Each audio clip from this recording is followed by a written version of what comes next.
Hello, ladies and gentlemen, and welcome to another episode of the Daily Friend Show. I'm your host, Nicholas Lorimer, and I hope that someone is out there listening to us live today. We are starting early because of load shedding concerns, but I'm sure most of our audience probably is not hearing us because they don't have any electricity right now. And of course, we will get into that into the show. But I am joined today by two of my colleagues, two of whom were very qualified for being on today because they both had electricity, which is always puts you to the front of the list. We are joined, of course, by Mr. Terence Corrigan. Terence, how are you doing? Well, thank heaven for inverters. Indeed. I'm also playing a fun game that Eskom has decided to saddle me with, which is, will the power come back or will my inverter give out first? We will see if I disappear during the recording of this show. That's probably what's happened to me. And of course, we're also joined by Mr. Sholan Booysen, coming to us from the wondrous fairyland that is Cape Town, and somehow he has electricity. Sholan, how are you? I'm doing good, Nick. Always excited to be on the show. And yeah, I'm looking forward to all the load shedding talk that we'll be having on the show today. Excellent. Okay, so first, I just want to give a quick word from a new sponsor that we have this week. And we are being sponsored by Trendy Trees.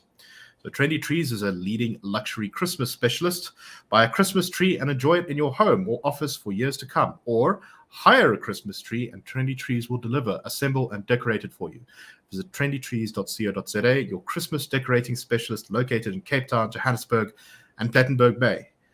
And I'll put a link to them down in the description of the show. And we thank them very much for sponsoring us. I'm a big fan of going sort of all out for Christmas. So I wholeheartedly endorse going big on the Christmas tree if you have the money for it, because it's a lot of fun. Makes the end of the year much more pleasant. All right. So I guess we have to talk about the lack of light in the room, in this case, load shedding. And the first thing we're going to talk about is that this morning there was an interview on SAFM with the president of the South African Chamber of Commerce and Industry, Mutokulu, who told the host that stage 6 load shedding measures were absolutely crippling to business. He said, quote, "We are devastated by this blow and just the sheer unreliability of Eskom, which is a blow on the productivity of the economy. Nobody seems to know what's going on. Simple. Whatever policy is in place doesn't work, and there's no coordination or any intervention because the situation doesn't get any better. The lack of energy security," he said, is crippling economic growth, and that the economy is just not going to work if you don't have a reliable energy solution. And he says, he went on to say that he thinks that they are on their own unless something drastic happens to Eskom. He went on to say, "We don't believe there is a plan at Eskom to save it. A lot is happening. Everyone seems to be doing their own thing. But in this economy is at its greatest risk if nothing happens at Eskom." To add to that, at the same time, it's come out from the report that there was a list which was accepted by Eskom a while ago, who said there was a very good list given to them by Solidarity, which had 300 specialists on it, who Solidarity said could help Eskom to turn around the state of the enterprise, the state of enterprise. And Eskom very gladly accepted this. It said that it was a good list. It had lots of good people on it. But according to the report, only 18 people of the 300 have actually been appointed at Eskom in any sort of real way. Originally, when this list was given to them, the CEO, Andre de Ruyter, said the utility was matching the skills with its needs and would appoint suitable candidates imminently. At the same time, Eskom has also announced this Friday that it was developing a digital crowdsourcing tool which would allow people with the required expertise to submit their details online to help address the utility's severe skill shortage. However, some of the explanation for why only 18 of the 300 have been appointed so far appears to be that there is much resistance to the racial makeup of this list of people not being correct, according to some people within government and Eskom. And Solidarity has criticized what it called reckless implementation of a transformation program. The unions, particularly the National Union of Metal Workers, has also expressed a lot of unhappiness with this list of individuals, saying that what recruitment process is this that the minister is personally driving? This is not normal, Nomsa said of the list of 300. So we have a very big problem, and we have some solutions, but those solutions don't seem to be being able to be implemented by government. So Terence, firstly, what do you make of this? And secondly, what other solutions, apart from sort of getting the right skills into Eskom, do you think we can do to turn the situation around? I think this is actually a somewhat tougher issue than might intuitively be assumed. Yeah, I mean, I think that the what did Solidarity say? The reckless implementation of the transformation agenda. Yeah, I think that's kind of a no-brainer. That's a big part of how we got to this. Employing people, though, that becomes complicated because there are processes, and we at the Institute do like processes to be followed. We don't, the idea that the minister gets to kind of choose that is that's a contentious one, to say the least. And I think that for your unions, they don't want their apple cart upset. It's not just about racial quotas, but about what sort of control does a given union exercise over a given workspace. Do you really want to be, let's say, shown up? So there's let's say the sort of macro issue, but beneath that there are all sorts of micro issues that, depending on your perspective, can look sort of a great deal more serious than they may look from a distance. I mean, I'm sure that many of our viewers have watched that HBO series Chernobyl, and there's that scene where they say, well, we need those three guys, we need people to go down into the bowels of the station, open up this door, and it's going to be like nuclear bomb level radiation, and essentially we need your permission to kill 3 people. Now, in the grand scheme of things, you could say, well, 3 lives is just a minor statistic. If you talk about 50 million casualties, but those 3 lives, it becomes very, very, very serious. But yeah, I think that if you structure your incentives in a perverse way, you get a perverse outcome. No, exactly. And I think we really are seeing it. I mean, I must say, I go a little bit mad talking about the Eskom problem, because we sort of, it has been talked to death by the opinion columnist sections, by the columnists, by the commentariat, by the analyst section, about what to do. We know the problems. The problems are BEE driving away skills. The problems are corruption that's not being dealt with because of political pressure. The problem is old infrastructure that's not being replaced, and it's having to be driven too hard by Eskom because of the lack of capacity. It's driven by the inefficiency of Eskom in general. And yet we're still just stuck with this problem. It just slowly seems to get worse and worse and worse. Sholan, your thoughts? Yeah, no, Nick.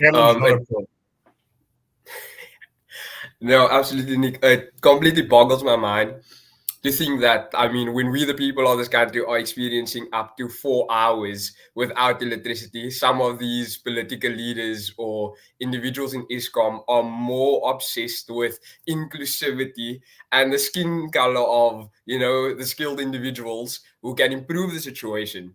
I mean, also with the situation with Solidarity, also worth pointing out, as been mentioned by some people I know in Pretoria, and also I saw someone recently mentioned it on Twitter. The government does not load shed some of its main offices in Pretoria and around the embassies. So it really is, one rule for the people, one rule for the state.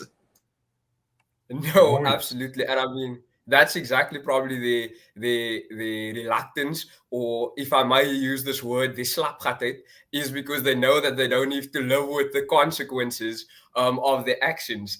And I mean, with solidarity, for them only to, hire whatever the process is, only 18 people out of, I think it was 300 potential candidates. Yeah, 300. That they expect only 18 of these newcomers to fix mismanagement and corruption that has been occurring for nearly over a decade now, since load shedding started. I mean, these guys are not serious. And as much as I find this initiative by Solidarity to put the people, offering the people into the front line of this, I don't think we should be holding our breath in any sort of high expectation that we're going to see major change and load shedding coming to an end in the next few months. Unfortunately, that is the situation, Nick. Yeah, it's it's quite disheartening, I must say.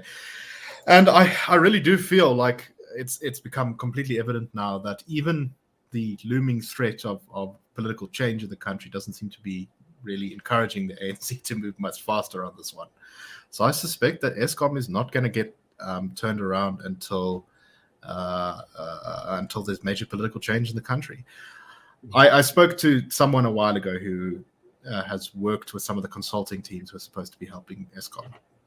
And I was shocked by how her point of view seemed almost kind of naive to me, because she would say, oh, we've got this solution and this solution and this solution. And then I said, okay, but the government won't allow that because that would increase the prices on the public. The government won't allow that because they're making too much money. The connected patronage network is making too much money from this. The government won't allow this because it goes against their ideological parameters. And she just didn't want to accept it. It was, and that is the problem. The problem here is a political one, I think, far more than anything else. And that really is the bottom line.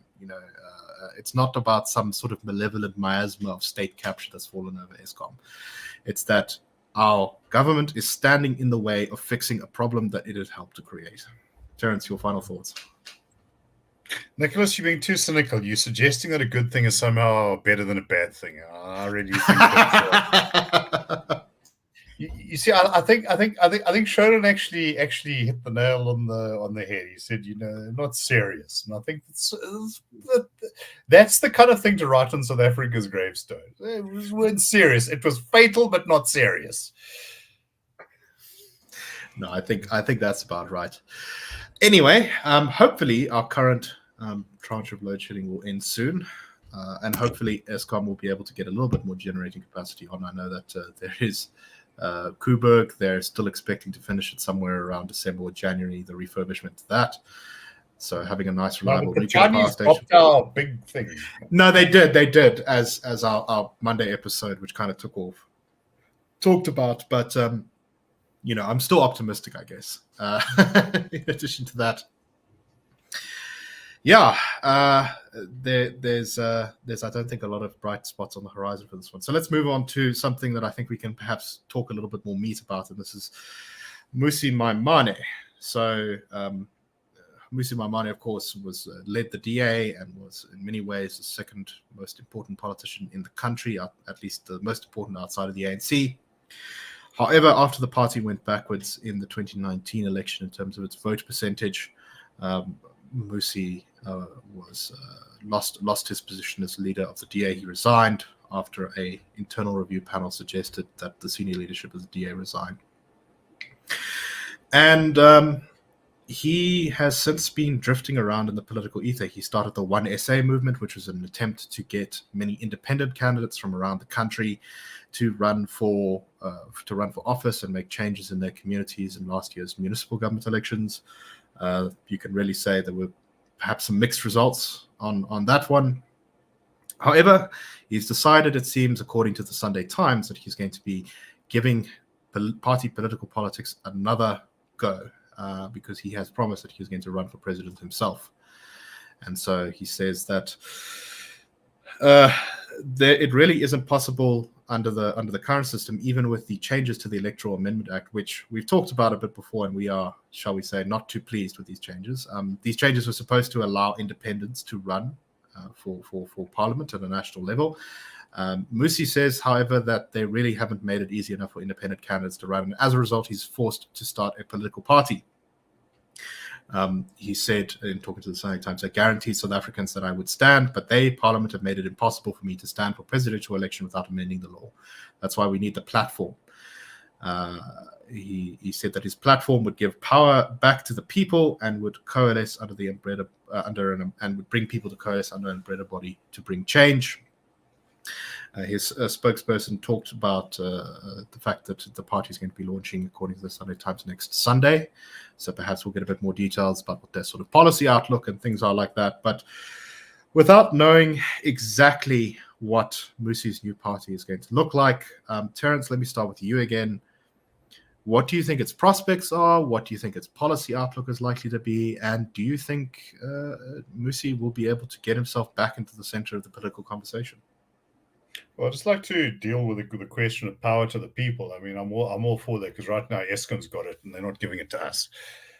So, I think that what makes this issue interesting is that I think Musi Maimane's premise is incorrect. You cannot stand for president in this country because we do not have a presidential system. Now, I fully agree with him on the question of how this reform is a bit hokey and is doing the bare bones to pretend to be complying and everything, and still use power firmly in the hands of party bosses. He's right about that.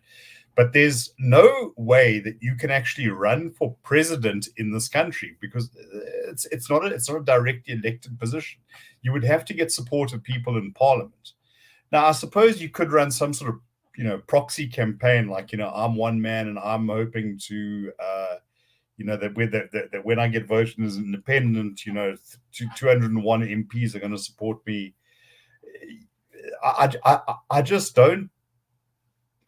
I just don't think that that's a realistic or a saleable prospect. You would need to reform the entire structure, not of representation, but of governance.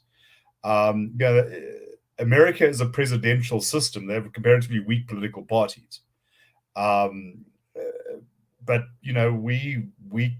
we come out of a somewhat different a constitutional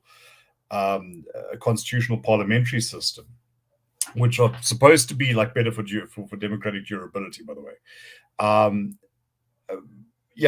I don't know. I think that in a sense, what he's playing off is the idea that many South Africans, I think, are very, very receptive to this. The idea that I'm the kind of redeemer figure that you've been waiting for. We saw this with Ramaphosa. We saw this with Mandela. We saw this with Mbeki. We saw this with Louis Late. We saw this with Rampele. Even Zuma in some circles was hailed as a redeemer at his time. Yeah, no, absolutely. And it's like the one person, don't worry, I'm here. I'm going to sort it out.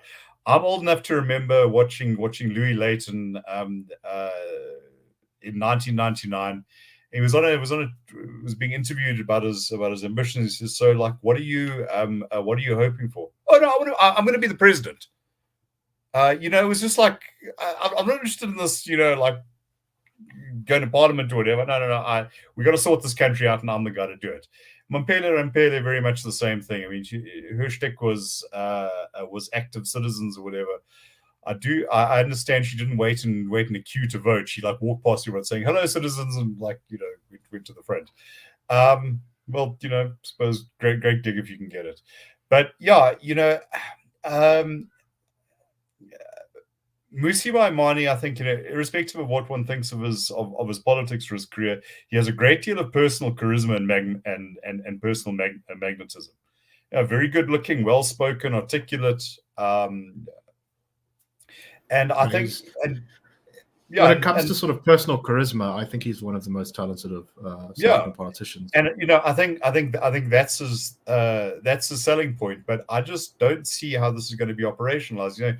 He says, well, this list is going to consist of all these independents, and you can basically bring your own bag. all right, so you get your farm murders is the only issue in this country, and let's shoot the bastard farmers. I mean, is there anything sort of lined up there that we all intend to vote for Musi Maimane? I remember some years ago. I don't know. I know very little about Dutch politics, but the sort of charismatic populist Pim Fortuyn. Apparently, his like parliamentary faction was called the List Pim Fortuyn. It was like very much based on his on the program he articulated, and he was their most identifiable figure. I mean, this is the kind of thing that Musi Maimane has in mind, the Musi list. But then he needs to articulate some sort of not just we're going to vote for whatever. Right. So the indications that his spokesperson gave to the Sunday Times were they talked about non-racialism and Ubuntu. They said that ideologically the party will be loose and that it will be a franchise model. I'm not quite sure how that will work in practice, but I think I can sort of vaguely imagine it. But Sholan, KFC politics. One of the things, right? One of the things, Sholan, that caused a lot of difficulties for Musi was he decided to embrace BEE inside the DA when he was its leader, and ultimately one of the reasons I think he lost the leadership battle was because he lost that battle over BEE. Right, it became a sort of a rallying cry in opposition to him, his support for it, and I guess the question is, what do you think kind of policies will get? Interestingly, here he suggests non-racialism as part of his platform, but a lot of different groups interpret non-racialism differently.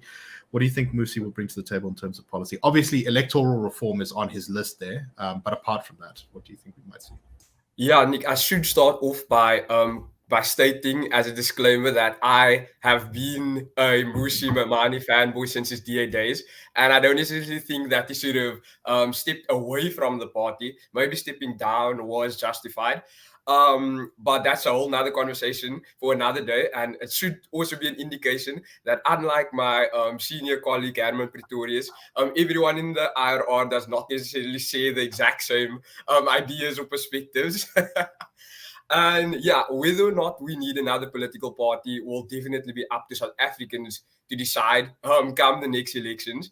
But I must say that as long as this platform or party, whatever he's calling it, will be advocating for true non-racialism, property rights, the rule of law, and economic empowerment that is based on need and not race, I think it is something to actually get behind. But as you say, like with the situation inside of the DA where he was not necessarily clear on his stance on BEE, that is rather concerning. And more broadly, though, I think that he's going probably to use this platform because the least that he wants to do is get into parliament and somehow, with whatever sway he has, to get into a potential multi-party coalition that doesn't include the ANC and EFF.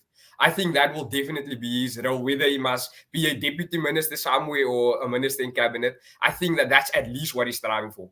Although he's being like, oh no, I'm going to be president and I'm going to be deputy president, I think he actually just wants to be in a government. I mean, you kind of could see a scenario where, let's say there's some ridiculously complicated, ideologically diverse coalition that takes power in 2024, and you've got everyone from kind of like the UDM to Action SA to DA to IFP all in this government together, and they all have to agree on a candidate for president, and no one can quite make up their mind who should lead. I can very much see Musi saying, relax everyone, it's me, I'm here and I'm the compromise candidate. I wonder if maybe that's what he's actually kind of hoping for here. Yeah, I mean, sorry, Terence? No, go ahead, Sholan. Yeah, I was just saying, I mean, with multi-party coalitions, it's so all over the place. That might be a scenario that we eventually do see, Nick. And I must say, on the policy question that you mentioned, one of the problems I've always identified when it comes to Musi Maimane, even during his period at the DA, I was still searching for this clarity on what exactly are you desiring to implement and what policies or values and principles does he stand by? And I don't even think that he could clarify that under the DA. So I really think that should be his primary task with whichever platform that he establishes going forward. That is actually clear that when I see Musi Maimane, I don't think whether or not is this guy for BEE or not. What's his opinion on race? Like, it should be clear for voters who don't want all of these complicated mixtures and are sitting like we do trying to analyze where this guy stands. So I really think, as articulate as he is, his clarity on policy needs to be stated, for sure, Nick. No, I think that's probably some good advice.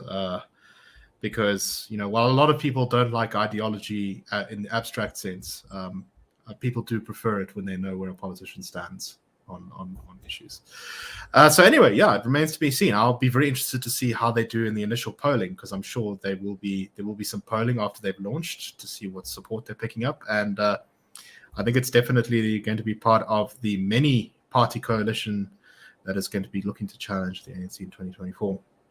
Okay, let us go to talk about our president now. President Ramaphosa is hurrying back today after Queen Elizabeth II's funeral to South Africa to, I don't know, say soothing words about stage 6 load shedding or something. But before attending the Queen's funeral in the UK, he was discussing several issues with American President Joe Biden. So he flew to Washington, D.C. to talk to Joe Biden. And according to the spokespeople from the State Department, as well as from the Department of International Cooperation here, the leaders deliberated on a range of critical issues, including global peace, stability, health, climate change, and the just energy transmission. They agreed that a joint task force on investment would be set up to establish bilateral economic ties, and that it was important for South Africa to improve the investment in climate in the country for American businesses. Ramaphosa complained about US tariffs on South African steel and aluminium products, which he said were unfair and punitive.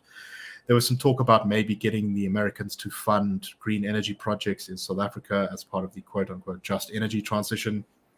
There was some discussion of the ISIS threat in northern Mozambique, with Ramaphosa asking Biden to supply perhaps US assistance in training in order to deal with that. There was discussions about food security in South Africa. There were also discussions, Ramaphosa said that he was concerned about the American countering malign Russian activities in Africa bill, which is currently before Congress, which Ramaphosa fears would unfairly marginalize and punish African countries for exercising their sovereignty in the pursuit of development.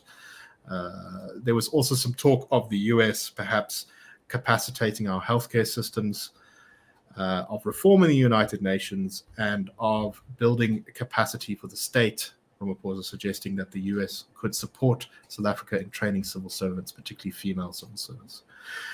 So there's an awful lot I just said there, but the big takeaway for me is that there really wasn't much discussion of anything that was too controversial, namely the African Growth and Opportunity Act, which South Africa will be hosting the forum for next year, which is a very important part of Africa and American trade. Or whether South Africa still deserves to be in that trade agreement. And also there was a bit of discussion, there was no discussion, it seems, about expropriation without compensation and the threat to property rights in South Africa, which is a bit disappointing because the US bills itself as a sort of defender of a lot of these human rights. But anyway, Sholan, what do you make of this? Yeah, Nick, there's a lot of stuff that was discussed, but I'm still waiting to receive any sort of substance that was coming out of those meetings or discussions.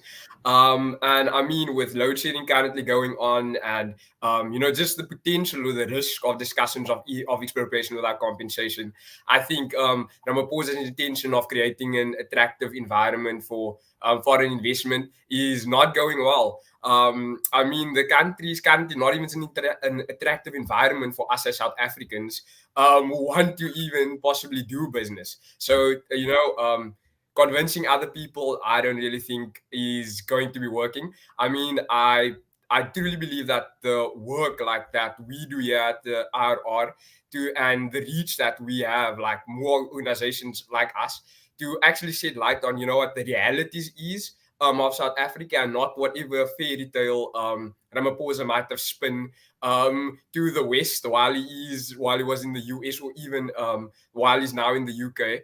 I think is crucial to shed light on what the realities actually look like. I should also note, just a few days ago, Naledi Pandor was on the Council on Foreign Relations, which was like discussing, and the US ambassador was to South Africa was present there as well, and she was discussing a whole range of topics. And the one that was probably the most concerning for me, Nick, was her obsession of defending countries like Russia on that forum, speaking about Cuba and Zimbabwe as if those places are paradise, and condemning sanctions on these countries. And when she was challenged and asked, why would you defend these countries while you're on a trip to the United States, coming as a representative for them, she went on an entire rant about how during the apartheid days, and while the ANC was in exile, all these countries came in support of them when the United States supposedly refused to. And I was just like, they are so off track as representatives of this country to a foreign nation. And I mean, they are going to represent South Africa on a platform in the United States, encouraging investment, yet the entire talk is about Cuba and Zimbabwe and Russia, when I'm like, but why are you not bringing on the concerns of South Africa, the nation you've been elected to represent? And that was one of my concerns I was having during this discussion she had on the Council on Foreign Relations, Nick. So, Terence, we are over time, but in 30 seconds or so, your thoughts. Well, the thought I'd just like to leave our listeners with is that President Ramaphosa and President Biden can have whatever discussions they want. The real work happens at a lower level between bureaucracies and between diplomats. One of our biggest problems is that we do not have a capable bureaucracy or diplomatic corps. This is not Terence Corrigan saying this. This is the National Development Plan saying it. We have we actually have our largest embassy is in Washington, D.C., and I understand that there's a lot of concern there by South Africa sympathetic Americans that the embassy is often just missing in action. And that would not surprise me at all. Anyway, that's all the time we have for today. Thank you very much for listening. We hope you enjoyed the show. We'll be back tomorrow. Cheerio.